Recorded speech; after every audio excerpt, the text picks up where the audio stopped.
வணக்கம்.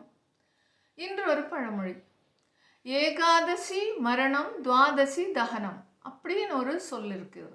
அதானது ஏகாதசி என்று இறந்ததுன்னா துவாதசி அடுத்த நாளைக்கு அவங்கள தகனம் பண்ணணும். அப்படி அது அவங்க சொர்க்கலோகத்துக்கு போவாங்க அப்படிங்கிற ஒரு எண்ணம் இருந்தது. ஆனால் அதனுடைய சரியான அர்த்தம் என்னன்னா, ஏகாதசி அன்னைக்கு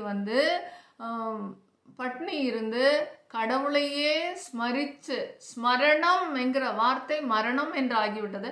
கடவுளையே பெருமாளையே நினச்சி பெருமாளுடைய கீர்த்தனங்கள் நாமாக்கள் அதெல்லாம் பாடி பெருமாள் கோவிலில் போய் சேவித்து அவருடைய தீர்த்தம் துளசி தீர்த்தத்தை குடித்து வரும் பொழுது ஏகாதசி ஸ்மரணம் அப்படிங்கிறது.